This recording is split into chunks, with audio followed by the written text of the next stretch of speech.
Well, good morning, everybody, and thank you for your efforts for getting here so early. Let's go ahead and go around and just do names right now, and then we'll come back and share a bit more as we go. My name is Joshua Hale. I'm a very beginner student of nonviolent communication, and I've been wanting to have a study group to pursue my own studies with, and so I'm very grateful that you're all here. Thea Walsh. Justin. Kara. Manolis.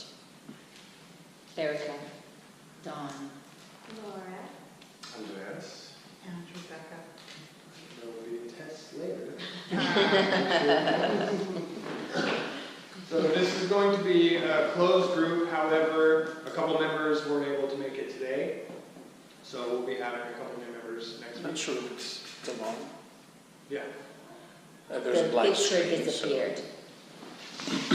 So we'll let you know. Okay. Thanks.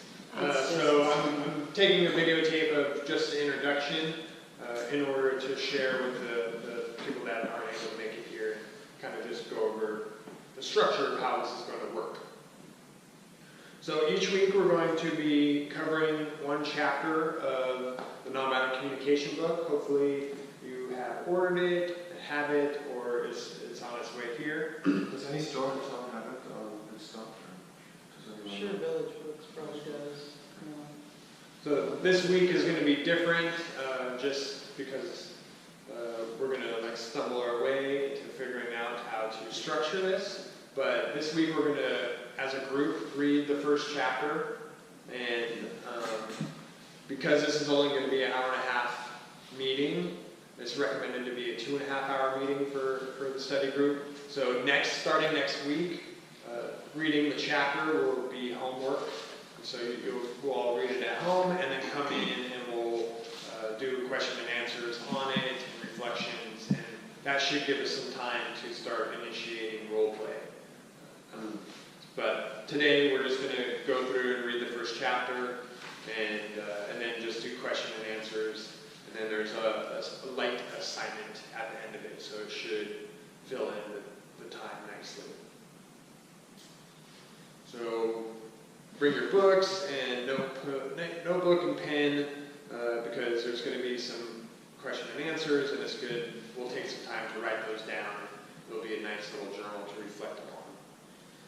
So the purpose of this group is good to get defined. I'm here to learn nonviolent communication and what that looks like in real life. I've been studying it almost for a year now, and as a theory, it makes sense in my head. I know when I've tried to practice it in the moment, that theory really jumps out the window, and I would love more real-world application of how that actually translates. So that's really my desire for this group, is to get more familiar with the work, but really get those real hands-on experience, what that looks like. So we have a Facebook group that we started. Hopefully everyone's on Facebook. If you're not, we can make accommodations for that, because we're going to be sharing videos, and we can have ongoing conversations of experiences and more in this private Facebook group. What's the name of the group? It is BHAM NVC Study Group, I think.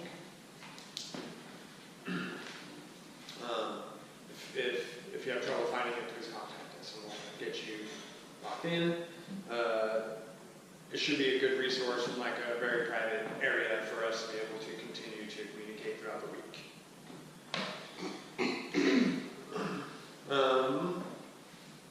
It's good to get an opening and closing practice for our week. So I'm open to getting your guys' suggestions on how to do that.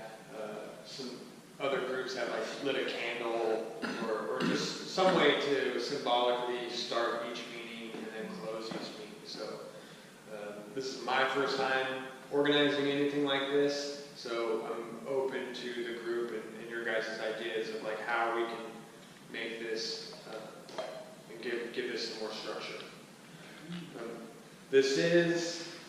I have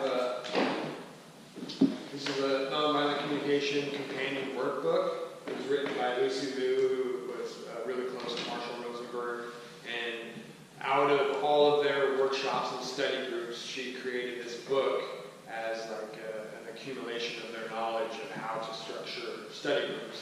So this has given me some really good ideas of how to start this. Also a good outline to share leadership. So I would love to pass the baton as these weeks go by as kind of a host to where we can share leadership, so it's not just me up here standing. I don't know.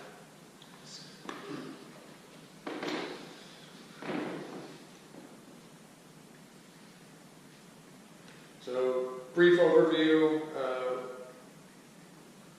of kind of what the meeting can look like is open up with the purpose of the group each week, same purpose, just so we can keep reminded and refreshed of why we're here.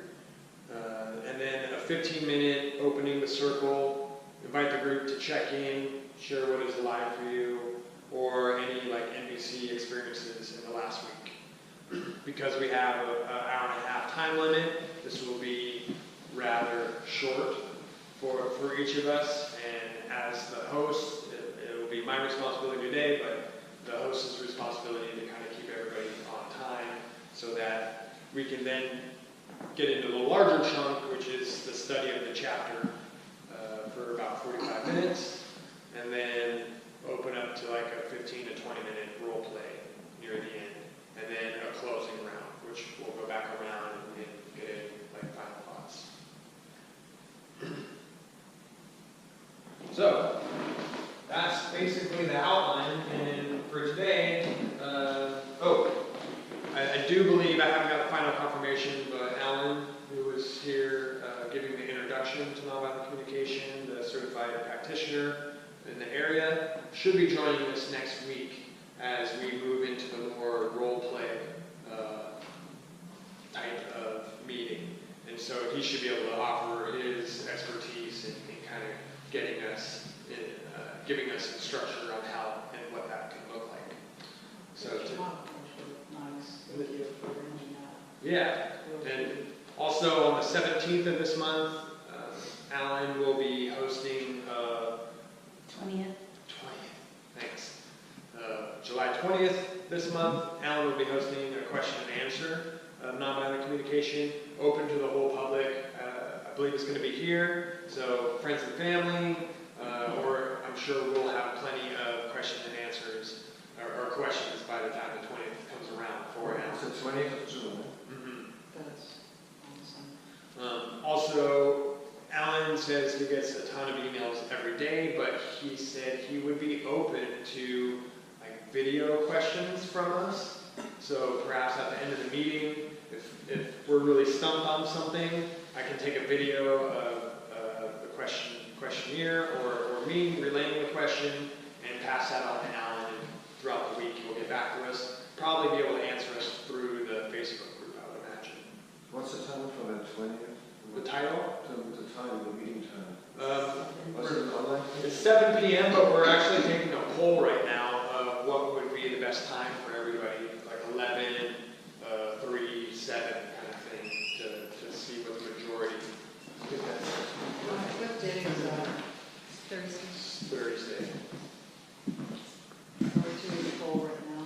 Yeah, so we started an additional meetup group called Bellingham Effective Communication that some of you might be familiar with. And Alan's now a co-organizer of that and will be using that as a platform for himself. Don can use it for Excellence Northwest, and then also our company, the Identity Movement. Anything that has anything to do with effective communication. Nice. I know Alan is really excited to get more more involved in the community and plans on starting more study groups. So we're kind of trailblazing here, but hopefully there'll be more available if you know people that want to join as well. Oh, I just want to bring up, since this is a closed group and it's about also having consistency, but also then being able to be vulnerable here. Confidentiality is always a big thing, so that what gets shared here stays here. We talk about our own experience, but not identify any other people, or if we share our experience in a way that doesn't identify other people. Thank you. So I think that's really important. So I feel, and I think probably everyone else, that we can share stuff that's on our hearts without being afraid that it's going to be like all over the place. Exactly. I'm hoping to, by having the Facebook group kind of giving us that little social bubble to be able to talk about and learn from our experiences that we do share here. And let's define that a little bit more by, say I'm talking to someone else outside of this group and we had a really powerful experience here, and I was giving details, summarizing the experience, but omitting people's names. Is that defined enough for everybody to feel comfortable about if this experience was to be shared outside of this circle? Can I have some feedback on that? I would say, as long as the experience is your experience, that's all good. I'm a very good keeper of confidentiality, and I do a lot of group work with lots and lots of people. And it's my experience that if I go out to tell somebody about it, as long as I'm telling them from my place of being, and I don't mention names, and you can't say, well, and so-and-so's having a problem with blah, blah, blah, blah, blah, because it's a small town, it will go around, so. Or even if you say, one of the participants had exactly this issue, I mean, I'd be surprised. Sometimes those things happen. It's like, that I'm telling a friend about somebody else I don't want to identify. She said, I think it's that. And I'm like, who, that person? I'm like, oh. Yeah. So that kind of It's really thing would be nice important to to- not have happen. Yeah, to talk from my own experience. Great. So I like that definition. So only be sharing your side of your experience. Everybody in agreement? Great. All right, well, we can go ahead and I think get started with the first chapter and read paragraph by paragraph and go around the room if everybody's comfortable with that. And then we have some question and answers at the end. And let's first go around the circle and share what brought you here and what are you looking for NVC to add to your life.